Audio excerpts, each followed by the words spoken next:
இந்த ஆசீர்வாதமான சந்தோஷமான நாளில கூட உங்களை காண்பதில் மிக்க மகிழ்ச்சியோடு கடவுளுக்கு நன்றி சொல்கிறேன். நிச்சயமாகவே நீங்கள் நன்றாக இருப்பீர்கள் சொல்லி விசுவாசித்து கடவுளுக்கு துதிகளை ஏறெடுக்கிறேன். இன்றைக்கு மனிதன் வேறுபாடு அதிகமாகவே பார்க்கக்கூடிய காலகட்டமாக இருக்கிறது. ஒரு குறிப்பிட்ட குழுவை சேர்ந்த மனிதர்கள் மற்றொரு மனிதனை ஏற்றுக்கொள்வதில்லை. வேறுபாடு பார்க்கிறாங்க, பிரிவினை பார்க்கிறாங்க. இது மனுஷ வாழ்க்கையில இன்றைக்கு நாளுக்கு நாளாக, அது படிக்கிற இடமா இருந்தாலும் சரி, வேலை செய்கிற இடமா இருந்தாலும் சரி, தாங்கள் வீடு இருக்கிற பகுதியானாலும் சரி, எந்த இடம் எப்படி இருந்தாலும் இன்றைக்கு மனிதர்கள் அந்த வேறுபாடு பார்க்கின்றவர்களாக இருக்கிறார்கள்.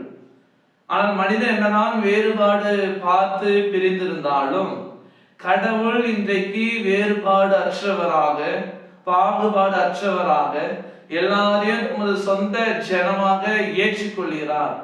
எல்லாரையும் தமது சொந்த பிள்ளைகளாக அரவணைத்து கொள்கிறார். அந்த ஆண்டவர் நம் மீது அன்பு வைத்திருக்கிறார்.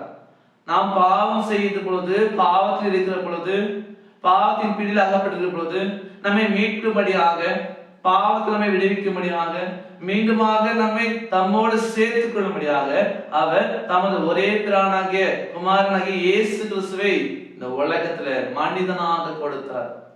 அந்த ஆண்டவர் விண்ணுலகை விட்டு இந்த மண்ணில் நமக்காக நம்மை தேடி வந்தார்.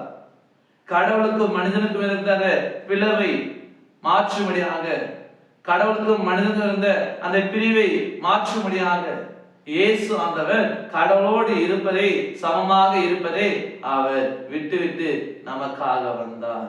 காரணம் நம்மை ஏற்றுக்கொள்வதற்காக, நம்மை சேர்த்துக் கொள்வதற்காக.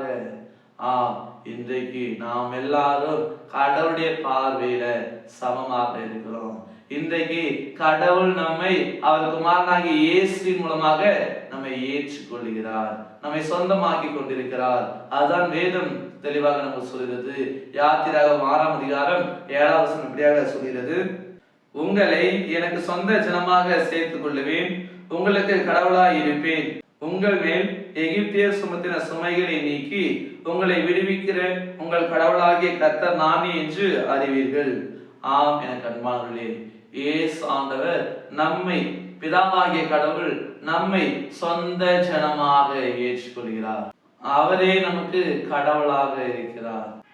பாருங்க, இந்த இஸ்ரேல் மக்கள் எகிப்துல அடிமைத்தனத்துல இருக்கும் பொழுது அவர் அந்த ஜனங்களை விடுதலை செய்வதாக இடத்துல சொல்லுகிறார். அந்த ஜனங்களுக்கு விடுதலை கொடுப்பதாக இடத்துல சொல்லுகிறார். எகிப்தியர் உங்கள் மேல் சுமத்தின சுமைகளை நீக்கி. அப்ப அந்த இடத்துல பார்க்கும் பொழுது கடவுள் அந்த அடிமைத்தன வாழ்க்கையிலிருந்து அவர்களை விடுவிக்கிறாரு, அவர்களை சொந்த ஜனமாக ஏற்றுக்கொள்கிறார். அப்ப இன்றைக்கு அந்த கடவுள் குமாரனாகிய கிறிஸ்து மூலமாக பாவத்திற்கு அடிமையா இருக்கிற நம்ம என்ன பண்றாரு? விடுவிக்கிறாரு. நம்மிடமா இருக்கிற பாவங்களை நீக்கி நம்மை பரிசுத்தமாக்குகிறாரு. அவருடைய வெளியேறும் ரத்தத்தினால நம்மை தூய்மையாக்குகிறாரு. நம்மை மீண்டுமாக தனது பிதாவோடு சேர்த்து வைக்கிறாரு.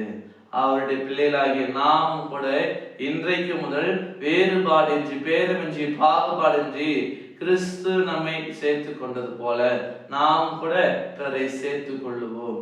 கிறிஸ்து நமக்காக நம்மை தேடி வந்தது போல நாம் கூட பிறரை தேடி சொல்லுவோம். பிறகு கிறிஸ்துவின் அன்பை நாம் பறைசாற்றுவோம். இயேசுவின் பிறப்பை நாம் பிறகு நாம் சொல்லுவோம். நற்செய்தியை அறிவித்து நாம வாழுவோம். கிறிஸ்துவின் அன்பை பிறகு கூட நாம வெளிப்படுத்துவோம். கர்த்தருடைய நாமத்தை மையப்படுத்துவோம். கடவுள் நம்மை ஆசீர்வதிப்பார். ஆமீன். எல்லாவற்றுக்கும் மேலான தெய்வீக சமாதானம் உங்கள் இருதயங்களையும் சிந்தைகளையும் கிறிஸ்து இயேசுவுக்குள் காத்துக் கொள்வாராக. ஆமீன். யாவரும் கண்களை மூடி நாம் ஜெபிப்போம். எங்கள் கண்மலையும் மீட்பருமாகிய கடவுளே, இந்த ஆசீர்வாதமான சந்தோஷமான இந்த நாளுக்காக, இந்த வேலைக்காக நாங்கள் நன்றி படைக்கிறோம். நீதாமே மீண்டுமாக எங்களை இந்த காணொலியாக இணைத்திருக்கிறேன், அதற்காக நாங்கள் நன்றி படைக்கிறோம். அப்படியாக நீர் எங்களை அடிமைத்தன வாழ்விலிருந்து, பிசாசின் பிடியிலிருந்து விடுவித்து, எங்களை பாவங்களை நீக்கி சுத்திகரித்து உங்களுடைய பிள்ளைகளாக எங்களை சேர்த்து கொண்டீர், அதற்காக நாங்கள் நன்றி படைக்கிறோம். அதே போல நாங்களும் கூட பிறரிடம் வேறுபாடு பார்க்காமல், பாகுபாடு பார்க்காமல், பிறரை கூட சேர்த்து கொண்டு உங்களுடைய நாமம் மகிமைக்கின்ற ஒரு சாட்சியில வாழ்வதற்கு நீர் எங்களுக்கு உதவி செய்ய வேண்டுமாய் கூட நாங்கள் ஜெபிக்கிறோம். எங்களை உம்மிடமாய் சேர்த்துக் கொள்ளும்படியாக உமது ஒரே குமாரனை எங்களுக்காக நம் மண்ணிலே பிறக்க செய்தீர். அதற்காக நாங்கள் நன்றி படைக்கிறோம்.